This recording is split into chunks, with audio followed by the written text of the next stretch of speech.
అద్వంత I GE Telangana కొత్త AI course తీసుకురానున్న రాష్ట్ర ప్రభుత్వం 500 ప్రభుత్వ స్కూళ్లకు అనుసంధానం 50,000 మంది స్టూడెంట్స్ కు ప్రయోజనం ముఖ్యమంత్రి రేవంత్ రెడ్డి వెల్లడి ఏఐ సెంటర్ ఏర్పాటుకు ఆ సంస్థతో ఎంఓయు మైక్రోసాఫ్ట్ కొత్త భవనాన్ని ప్రారంభించిన సీఎం సో మొత్తానికి అయితే కనుక అద్వంత ఐ ఏదైతే ఉందో అద్వంత ఐ జీఈ తెలంగాణ అని చెప్పేసి ప్రధాన హెడ్లైన్ అయితే ఇచ్చారు. అంటే కొత్త ఏఐ కోర్సును అయితే కనుక రాష్ట్ర ప్రభుత్వం తీసుకొస్తోందని చెప్పేసి మనకు ఈ వార్తా కథనం ద్వారా అర్థమవుతోంది. ముఖ్యంగా 500 ప్రభుత్వ పాఠశాలల్లో అయితే కనుక ఈ కొత్త ఏఐ కోర్సుని అనుసంధానం చేస్తున్నారు. అలాగే 50,000 మంది స్టూడెంట్స్ కు దీనివల్ల ప్రయోజనం ఉంటుందని చెప్పేసి సీఎం అయితే కనుక వెల్లడించడం జరిగింది.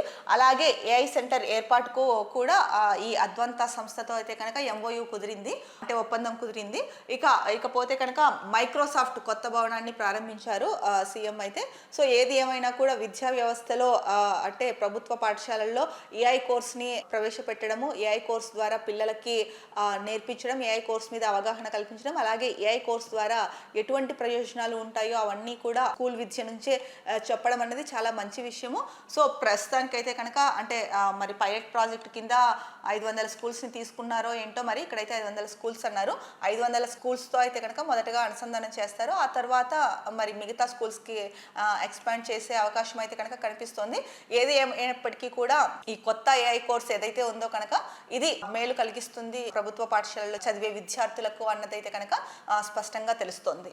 విద్యకి సంబంధించి ఇలా ఉంటే ఇంకొక వైపు మైక్రోసాఫ్ట్ భవనాన్ని కూడా సీఎం ప్రారంభించారు.